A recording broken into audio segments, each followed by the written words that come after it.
السلام علیکم ورحمۃ اللہ وبرکاتہ۔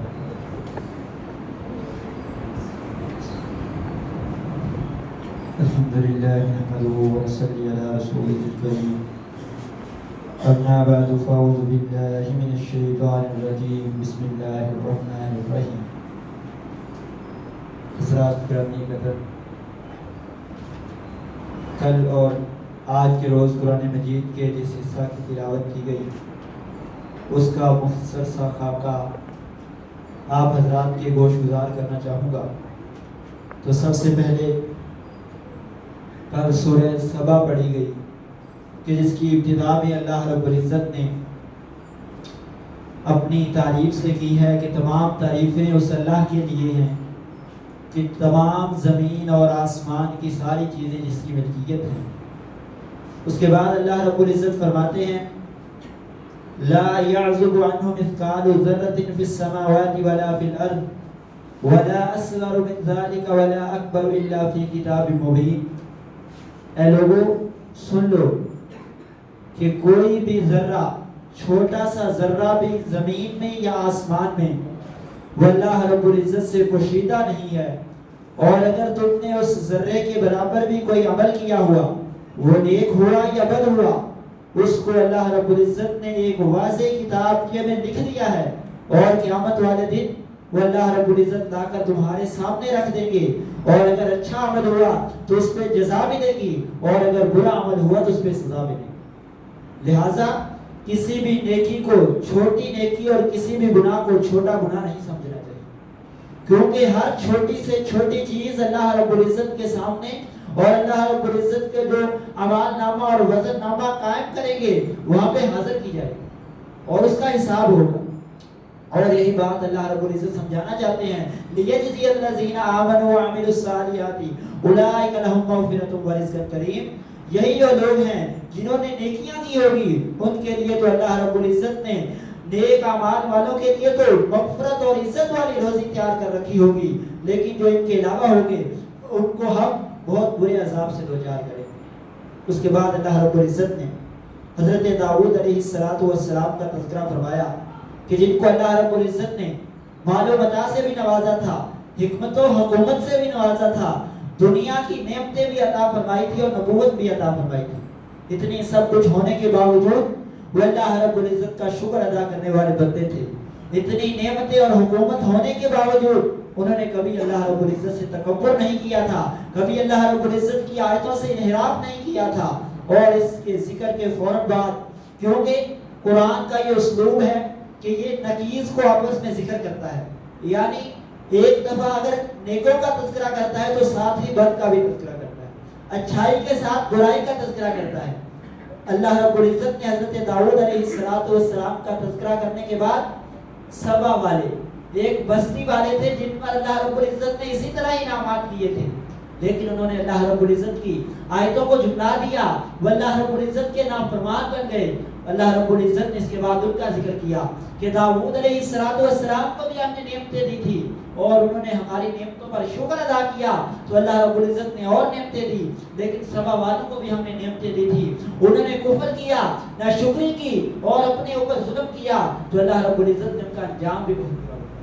لہذا اگر نعمتیں مل جائیں، اللہ رب العزت کی طرف سے انعامات مل جائیں تو لازم ہے کہ اس اللہ کا شکریہ ادا کریں اور اس کے لیے اپنی پیشانی کو جھکا دیں،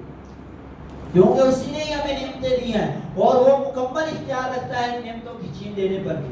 اللہ رب العزت سے نبی علیہ السلام نے بھی دعا سکھلائی ہے کہ اللہ رب العزت سے دعا مانگنی چاہیے کہ اللہ رب العزت ہمیں نعمتیں دینے کے بعد چھیننا نہ ہم سے۔ اور جو قوم نہ شکری کرتی ہے، کفر کرتی ہے، اللہ رب العزت فرماتے ہیں ان عذاب شدید، پھر میرا عذاب ان کے لیے بہت سخت ہوتا ہے۔ اس کے بعد سورہ فاتر، اس میں بھی اللہ رب العزت اپنی حمد سے ہی آغاز کرتے ہیں اور شروع میں اللہ رب العزت وہی زمین اور آسمان کے بارے میں کہتے ہیں کہ وہ اللہ جس نے زمین کو بنایا، آسمانوں کو بنایا، فرشتوں کو بنایا اور جو وہ چیز چاہے گا وہ بنائے گا۔ ان اللہ علی کل شیء قدیر، اللہ رب العزت ہر چیز پر قادر ہے۔ اس کے بعد اللہ رب العزت فرماتے ہیں ما یفتح اللہ للناس من رحمت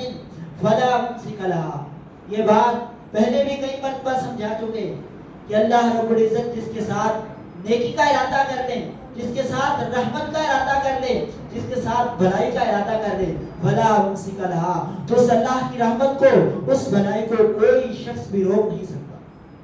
حتیٰ کہ حضرت عبداللہ بن عباس رضی اللہ تعالیٰ عنہ کو جو نبی علیہ السلام نے نصیحتیں کی تھی، اس میں بھی یہی آتا ہے کہ اگر ساری امت آپ کو نقصان پہنچانا چاہے اور اللہ آپ کا فائدہ کرنا چاہے تو وہ فائدہ ہی ہو کر رہے گا۔ لہٰذا کسی سے بھی یہ امید نہیں رکھنی چاہیے کہ فلاں ہمیں نفع دے گا یا فلاں ہمیں نقصان پہنچائے گا، مگر جو نفع اللہ نے آپ کے ذمہ لکھ دیا ہے اور آپ کے حق میں لکھ دیا ہے وہ آپ کو مل کر رہے گا اور کوئی بھی اس نفع کو آپ سے دور نہیں کر سکے گا۔ اس کے بعد اللہ رب العزت فرماتے ہیں کہ وہ لوگ جو برے اعمال کرتے ہیں، شیطان کے لیے ان کے اعمال کو مزین کر کے پیش کرتا ہے، بہت اچھے عمل کر کے ان کے سامنے رکھتا ہے کہ یہ جو تو کر رہا ہے یہ تیرے لیے بہت اچھا ہے، تیرے لیے راحت کا سامان ہے۔ افمن زین لہ سوء عملہ فرآہ حسنا، شیطان اس کے برے عمل کو اور بد عمل کو اس طرح دکھاتا ہے، وہ کہتا ہے میں تو بہت اچھا عمل کر رہا ہوں۔ اللہ رب العزت فرماتے ہیں فإن اللہ یضل من یشاء ویہدی من یشاء، یہ اللہ رب العزت ہی ہے جو ہدایت بھی دیتا ہے اور گمراہ بھی کرتا ہے۔ لہٰذا ہمیشہ ہمیں اللہ رب العزت سے ہدایت کی طلب کرنی چاہیے اور گمراہی سے بچنے کا سوال کرنا چاہیے، کیونکہ یہ اللہ رب العزت کی توفیق کے بغیر ممکن نہیں۔ اس کے بعد اللہ رب العزت اپنی نشانیوں کو ذکر فرماتا ہے اور انسان کی تخلیق کے مراحل کو ذکر فرماتا ہے۔ کیا انسان تو آج جو میری زمین میں اکڑ اکڑ کر چلتا ہے، تو آج جو میرے سامنے تکبر کرتا ہے، تجھے پتا بھی ہے کہ تجھ کو میں نے پیدا کس چیز سے کیا تھا؟ تو پیدا ہونے سے پہلے کیا تھا؟ تو کہتا ہے انا، میں ہوں، تو کیا تھا؟ اللہ رب العزت فرماتا ہے واللہ خلقکم من تراب، اللہ رب العزت نے تم کو مٹی سے پیدا کیا، ثم جعلکم ثم من نطفۃ، پھر اس مٹی کے لوتھڑے بنائے تھے، ثم جعلکم ازواجا، اور پھر تمہیں جوڑے جوڑے بنا دیا۔ اس آیت میں، اس ٹکڑے میں سائنس کی ایک بہت بڑی تحقیق اللہ رب العزت نے ثابت کر دی۔ اللہ رب العزت نے فرمایا تھا کہ اللہ رب العزت نے ہر چیز کو جوڑا جوڑا کر دیا ہے۔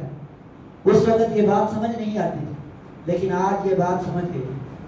کہ ایک کسی بھی مادے کا سب سے چھوٹا حصہ ایٹم ہوتا ہے، اور وہ بھی الیکٹران اور نیوٹران دو جوڑوں سے مل کر بنتا ہے۔ اور اللہ رب العزت نے یہ بات اس وقت کہہ دی تھی کہ جب ابھی سائنس کا کوئی نام و نشان بھی نہیں تھا۔ تو قرآن مجید کو اور مذہب اسلام کو کئی لوگ یہ کہتے ہیں کہ یہ ہماری سائنس کی اور ہماری عقل کے مطابق نہیں آتا، ہم اس کو نہیں مانو گے، اور تمہاری عقل اس کے مطابق نہیں آتی۔ اللہ رب العزت نے تو وہ چیزیں جو تم آج دریافت کر رہے ہو، اللہ رب العزت نے 1450 سال قبل بیان کر دیا۔ لہذا اسلام عقل کے بھی آئین مطابق ہے اور اسلام سائنس کے بھی آئین مطابق ہے۔ اور دوسری بات، اگر نہ بھی مطابق ہوتا، جس ذات نے آپ کو پیدا کیا ہے یہ اس کا کہنا ہے ان الدین عند اللہ الاسلام، اللہ رب العزت کے یہاں اگر کوئی دین قابل قبول ہوگا تو وہ صرف اسلام ہوگا۔ لہٰذا اس کو ماننا ہوگا اور اس کا ماننا ضروری ہوگا، چاہے آپ کی عقل اس کے مطابق ہو یا آپ کی عقل اس کے مخالف ہو۔ اس کے بعد اللہ رب العزت نے فرمایا کہ قیامت والے دن لا تزر وازرۃ وزر اخری، قیامت والے دن کوئی بھی دوسرا کسی کا بوجھ نہیں اٹھائے گا، ہر شخص کو اپنا بوجھ خود اٹھانا پڑے گا۔ بلکہ یہاں تک آتا ہے کہ قیامت والے دن باپ اپنے بیٹے سے جدائی اختیار کر لے گا، بھائی اپنے بھائی سے راہ فرار اختیار کر لے گا، میاں اپنی بیوی سے اور بیوی اپنے میاں سے دور ہو جائے گی اور کوئی بھی کسی کے کام نہیں آئے گا۔ اللہ رب العزت فرماتے ہیں وَإِن تَدْعُ مُثْقَلَةٍ إِلَىٰ حَمْلِهَا لَا يُحْمَلُ مِنْهُ شَيْءٌ، اگر کوئی کسی کو کہے گا کہ میرا بوجھ اٹھا لے تو وہ ذرہ برابر بھی کسی کا بوجھ اٹھانے کو تیار نہیں ہوگا، بلکہ ہر کسی کو اپنی اپنی بڑی ہوگی اور نفسا نفسی کا عالم ہوگا۔ نبی علیہ الصلوۃ والسلام کی ایک حدیث آتی ہے، آپ نے بیان فرمایا کہ قیامت والے دن لوگ ننگے جسم اٹھائے جائیں۔ حضرت عائشہ پوچھتی ہیں اللہ کے رسول کیا لوگ ایک دوسرے کی طرف دیکھیں گے نہیں؟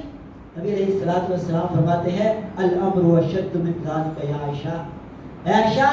معاملہ اس سے زیادہ کہیں سخت ہوگا، لوگوں کو اپنے ہوگی، ان کو کوئی پتہ نہیں ہوگا کہ میرے ساتھ میں کیا ہوگا۔ لہذا اس دن کے لیے، اس وقت کے لیے خود کو تیار کر لیجئے اور اللہ رب العزت کی عبادت کیجئے اور اللہ رب العزت کے بتائے ہوئے طریقوں پر عمل کیجئے۔ اس کے بعد سورہ یاسین شروع ہوتی ہے۔ سورہ یاسین، اس کے بارے میں بے شمار حدیثیں بتائی جاتی ہیں، اور آج میں دیکھ رہا تھا کہ ان میں سے ایک بھی حدیث صحیح نہیں، کوئی ایک بھی حدیث جو سورہ یاسین کے بارے میں مختلف طریقوں سے آتی ہے ان میں سے کوئی بھی صحیح حدیث نہیں آتی۔ لہذا بجائے ہمیں کہ سورہ یاسین کو مردوں کے پاس پڑھیں، سورہ یاسین کو گروہوں میں بٹ کر پڑھیں، سورہ یاسین کو فلانی جگہ پر پڑھیں، اس کے علاوہ ہمیں سورہ یاسین کے مضامین پر غور کرنا چاہیے اور دیکھنا چاہیے کہ اللہ رب العزت اس میں کہنا کیا چاہ رہے ہیں اور اللہ رب العزت کا منشا اور مراد کیا ہے۔ یہاں پر اللہ رب العزت نے قرآن مجید کی قسم کھائی، یاسین والقرآن انک لمن المرسلین، یہ قسم کس وجہ سے کھائی ہے کہ اے نبی آپ بھیجے گئے میں سے ہے، علی صراط مستقیم، آپ سیدھے راستے میں سے ہیں، آپ سیدھے راستے پر ہیں، لوگوں کو اس راستے کی طرف بلائیے، کیونکہ آپ نے پہلے شروع میں ہم سے دعا کی تھی اہدنا الصراط المستقیم، لہذا ہم آپ کو اسی سیدھے راستے پر چلائیں، اور جو کوئی آپ کے اس سیدھے راستے پر چلنا چاہتا ہے وہ آپ کے پیچھے آ جائے، آپ کی اطاعت کرے، آپ کی فرما برداری کرے اور ہم اس کو بھی سیدھے راستے پر چلائیں۔ اس کے بعد اللہ رب العزت قریش کے کچھ اصول و قریش کے کچھ معاملات کو بیان کرتے ہیں اور کہتے ہیں کہ آپ کو ایسی قوم کی طرف بھیجا گیا تھا جو کہتے ہیں کہ ہماری طرف تو کوئی رسول آیا ہی نہیں، ان کی طرف ہم نے آپ کو ڈرانے والا بنا کر بھیجا، لقد حق القول علی اکثرهم فهم لا یؤمنون، لیکن یہ بات ثابت ہو چکی ہے ان میں سے اکثر جو لوگ ہیں وہ بات کو نہیں مانتے، وہ ایمان نہیں لے کر آتے، چاہے جتنی مرضی ان کو نشانیاں دکھلا لو، چاہے جتنے مرضی معجزات ان کو دکھلا لو، وہ ایمان لے کر آنے والے ہیں۔ اس کے بعد سورہ یاسین میں اللہ رب العزت نے خاص کر جو مین مضمون بیان کیا ہے وہ موت کے بعد والی زندگی کا بیان کیا ہے۔ اللہ رب العزت نے بیان کیا ہے کہ جب مردوں کو قبر سے اٹھایا جائے گا، وَنُفِخَ فِي الصُّورِ فَإِذَا هُم مِّنَ الْأَجْدَاثِ إِلَىٰ رَبِّهِمْ يَنسِلُونَ، جب مردے قبروں سے اٹھ کے اللہ رب العزت کی طرف جائیں گے، قالوا یا ویلنا من بعثنا من مرقدنا هذا ما وعد الرحمن وصدق المرسلون، قبروں میں حالانکہ ان لوگوں کو عذاب ہو رہا ہوگا، جو بد لوگ ہوں گے ان کو قبروں میں عذاب ہو رہا ہوگا، لیکن محشر کے دن کی سختی دیکھیے، روز محشر کی سختی دیکھیے کہ یہ جب لوگ میدان محشر میں جمع ہوں گے تو کہیں گے کس نے ہمیں ہماری آرام گاہ سے اٹھا دیا، اس کی سختیوں کو، یہ قبر کے عذاب کو اس کی سختیوں کی بنسبت آرام گاہ سے تصور کریں، لہٰذا وہ دن کتنا سخت ہوگا۔ اللہ کے لیے اس دن کے لیے تیاری کر لیجئے اور اس دن کے لیے اپنے سامان کو اکٹھا کر لیجئے اور اللہ رب العزت کی فرما برداری کر لیجئے۔ اس کے بعد سورہ صافات آتی ہے، سورہ صافات کے شروع میں اللہ رب العزت نے فرشتوں کی کچھ صفات کا ذکر کیا اور اس کے بعد جنوں کا بیان کیا کہ شروع میں جب نبی علیہ السلام کی نبوت سے پہلے جن آسمان کے پاس جا کر نا اللہ رب العزت جو باتیں فرشتوں کو بتلاتے تھے وہ سن لیتے تھے، لیکن جب نبی علیہ السلام کا نبوت کا دور شروع ہوا تو اللہ رب العزت نے شہاب ثاقب مقرر کر دیے۔ اب کوئی اگر سننے جاتا جن وہاں پر تو اللہ رب العزت شہاب ثاقب کو حکم دیتے وہ ان کو آ کر رکھتے اور ان کو فنا کر کے رکھتے تھے۔ جنہوں نے جب یہ معاملہ دیکھا تو انہوں نے کہا کوئی بڑا معاملہ ہونے والا ہے زمین پر، جو اتنی زیادہ سیکورٹی میں اضافہ کر دیا گیا ہے، وہ اللہ رب العزت خبریں جو پہلے ہم چرا لیا کرتے تھے اور زمین پر لوگوں کو بتلا دیا کرتے تھے اب ہم یہ نہیں کر سکتے، لہٰذا جنوں کو اللہ رب العزت نے شہاب ثاقب مار کر ان کو وہ خبریں چرانے سے بھی روک دیا۔ اور نبی علیہ السلام نے بھی فرمایا یہ جو کاہن لوگ آپ کو بتلاتے ہیں نا کہ کل کیا ہوگا، یہ فلاں ہوگا، یہ کاہن جو بتلاتے ہیں، یہ پہلے تو اس طرح ہوتا تھا کہ جنہوں سن کر آتے تھے ایک بات وہ سنتے تھے اور 100 کو اپنی طرف سے ملا کر لوگوں کو بتلا دیتے تھے، لیکن اب وہ باتیں نہیں سن سکتے کیونکہ اللہ رب العزت نے روک دیا ہے، اب وہ ایک بھی نہیں سنتے اور سارے کا سارا جھوٹ لوگوں کو بتلایا جاتا ہے۔ اور نبی علیہ السلام نے فرمایا من اتا کاہنا او عرابا فقد کفر ما نزل علی محمد صلی اللہ علیہ وسلم، جو شخص کسی کاہن کے پاس، کسی نجومی کے پاس یا کسی مستقبل کی خبر دینے والوں کے پاس گیا تو اس نے اس شریعت کا انکار کر دیا جو محمد رسول اللہ صلی اللہ علیہ وسلم پر نازل ہوئی۔ لہٰذا ان لوگوں کے پاس نہیں جانا چاہیے،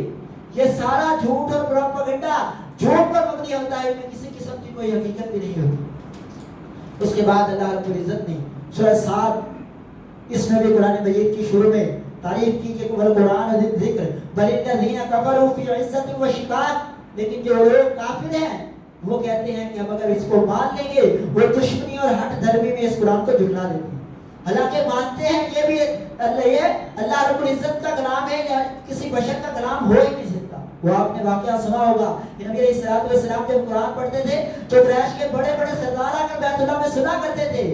لیکن ان کو ایک بار میں نہیں ماننے دیا کہ اگر ہم نے اس کی بات مان لی تو ہماری سرداری چلی جائے گی، یہ ہمارا بڑا بن جائے گا، مکہ پر ہمارا اثر و رسوخ ختم ہو جائے گا۔ اسی وجہ سے انہوں نے نبی علیہ السلام کو جھٹلا دیا۔ اس کے بعد اللہ رب العزت فرماتے ہیں کہ جن لوگوں کی تم پیروی کرتے ہو ان کو اللہ رب العزت نے کوئی خزانے دیے ہیں، ان کو اللہ رب العزت نے کوئی بادشاہت دی ہے، ان کو اللہ رب العزت نے نفع اور نقصان کا مالک بنایا ہے، ایسا تو ہرگز نہیں ہے۔ تو تم کس وجہ سے ایسے لوگوں کی پیروی کرتے ہو جن کو اللہ رب العزت نے کچھ بھی نہیں دیا اور وہ خود بھی اللہ رب العزت کے محتاج ہیں۔ اس کے بعد اللہ رب العزت جہنمیوں کا تذکرہ کرتے ہیں کہ جہنم والے جو لوگ ہیں ان کے لیے بہت برا ٹھکانہ ہم نے تیار کر رکھا ہے۔ فرمایا لا مرحبا بک، تمہارے لیے وہاں پر کوئی بھی خوش آمدید کہنے والا نہیں ہوگا۔ انہم لصال النار، بلکہ ان کو آگ میں جلایا جائے گا۔ قالوا بل انتم لا مرحبا بكم انتم قد متوه لنا فبئس القرار۔ اللہ رب العزت فرماتے ہیں تو پھر کہیں گے اے اللہ ہمیں موت ہی آ جائے یہاں پر، لیکن وہاں موت نہیں آئے گی، وہ ان کے لیے بہت برا ٹھکانہ بن گیا۔ اس کے بعد اللہ رب العزت نے سورہ زمر کہتے ہیں گروہوں کو، عربی زبان، اور اللہ رب العزت نے اس میں دو گروہوں کا تذکرہ کیا ہے، ایک جنت والے ہیں ایک جہنم والے ہیں، اور دو گروہوں کی وجہ سے اس کا نام سورہ زمر رکھا ہوا ہے۔ اس سورہ زمر میں ایک آیت نہایت ہی سمجھنے کے قابل ہے اور نہایت ہی غور کرنے کے قابل ہے۔ اللہ رب العزت فرماتے ہیں الا للہ الدین الخالص، اللہ رب العزت کے لیے خالص دین ہے۔ والذین اتخذوا من دونه اولیاء ما نعبدهم الا ليقربونا الى الله زلفا، یہ بات سمجھنے کی ہے۔ آج ہم ایک جملہ کہتے ہیں پیروں کے متعلق، باپوں کے متعلق کہ ہماری ان کے آگے اور ان کی رب کے آگے، یہی باتیں بالکل کفار مکہ کہتے تھے والذین اتخذوا من دونه اولیاء ما نعبدهم، وہ بھی یہی کہتے تھے کہ ہم ان کی عبادت نہیں کرتے، ہم ان کو رب نہیں مانتے، ہم ان کو الہ نہیں مانتے، الا لیقربونا الی اللہ زلفا، بلکہ یہ تو ہمیں اللہ کے قریب کرنے والے، ہم ان کے آگے فریاد رکھتے ہیں اور یہ ہماری فریاد اللہ تک پہنچا دیتے ہیں۔ اللہ رب العزت فرماتے ہیں ایسا نہیں ہے، ان اللہ یحکم بینہم فیما ہم فیہ یختلفون، اللہ رب العزت ان کے بارے میں فیصلہ کر دے گا، اور ان اللہ لا یہدی من هو کذاب کفار من هو کاذب کفار، اور اللہ رب العزت جھوٹوں کو کبھی ہدایت نہیں دے۔ لہذا ہمیں صرف اللہ رب العزت کے مانگنا چاہیے اور ڈائریکٹ اس سے مانگنا چاہیے، اور کسی کے بارے میں یہ نہیں کہنا چاہیے کہ یہ اللہ رب العزت کے ہمیں قریب کر دے گا۔ اللہ رب العزت کے قریب کرنے والے، اللہ رب العزت کا قرآن ہمارے پاس موجود ہے، اللہ رب العزت کے دین کے علماء ہمارے پاس موجود ہیں، وہ اللہ رب العزت کی ہمیں قریب کر دیں گے۔ اس کے بعد اللہ رب العزت نے مختلف طور سے اپنے آپ کی توحید کو اور اپنے آپ کے یکتا ہونے کو ثابت کیا، اور یہ ثابت کیا کہ اللہ رب العزت کے لیے بیٹا نہیں ہو سکتا، اور اللہ رب العزت کو کسی بھی قسم کی اولاد کی ضرورت نہیں ہے۔ اور اس کے بعد اللہ رب العزت فرماتے ہیں کہ فمن شرح اللہ صدرہ للاسلام فهو علی نور من ربہ، یہ بہت بڑی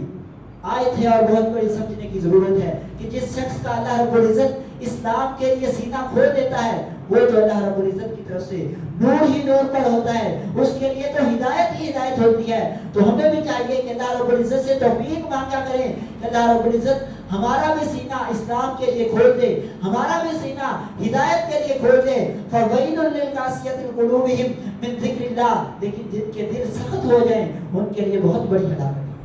نبی علیہ الصلوۃ والسلام کا فرمان ہے الا فی الجسد مضغۃ اذا صلحت صلح الجسد كله واذا فسدت فسد الجسد كله الا وهي القلب۔ اے لوگوں،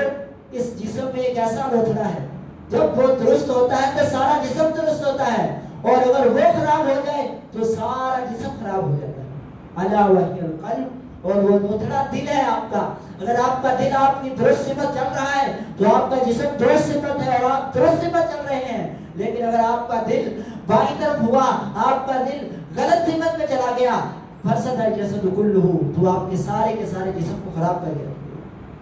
اس کے بعد اللہ رب العزت فرماتے ہیں قل یا عبادی الذین اسرفوا، اے میرے وہ بندو جو اپنے آپ پر زیادتی کر رہے ہو، گناہوں میں ڈوب چکے ہو، گناہوں میں غرق ہو چکے ہو، لا تقنطوا من رحمت اللہ، جتنے مرضی گناہ کر لیے تم نے اللہ رب العزت کی رحمت سے نا امید نہ ہو۔ اور اللہ رب العزت تو کہتا ہے کہ اگر تم میرے ایک بلشت قریب ہوگے تو میں تمہارے ایک ذراع قریب ہوں گا، اگر تم میری طرف چل کر آؤ گے تو میں تمہاری طرف دوڑ کر آؤں گا۔ اور فرماتا ہے لو اتیتنی بقراب من الارض خطایا ثم لقیتنی لم تشرک بی لاتیتک بقراب من الارض مغفرہ، اگر تو نے اتنے گناہ کر لیے ہیں کہ زمین بھر گئی ہے اور پھر تو نے مجھ سے شرک نہیں کیا، میرے پاس آ جا، میں تجھے اتنے ہی مغفرت دوں گا جتنے تم نے گناہ کر لیے۔ لہٰذا اگر انسان نے گناہ کر لیے ہیں اور اپنے آپ پر زیادتی کی ہے، اس میں اللہ رب العزت کا کوئی بھی نقصان نہیں۔ اسرفوا علی انفسہم کہا ہے، یہ جو تم نے زیادتی کی ہے یہ اپنے آپ پر کی ہے۔ آ جاؤ اللہ رب العزت سے بخشش طلب کر لو، اپنے گناہوں کی معافی مانگ لو، وہ اللہ رب العزت معاف کرنے والا ہے، اور اللہ رب العزت ان گناہوں کو نیکیوں میں بدل دیتا ہے۔ اللہ رب العزت سے دعا ہے کہ جو کچھ بیان ہوا اللہ رب العزت سمجھ کر اس پر عمل کرنے کی توفیق عطا فرمائے۔ وما علینا الا البلاغ۔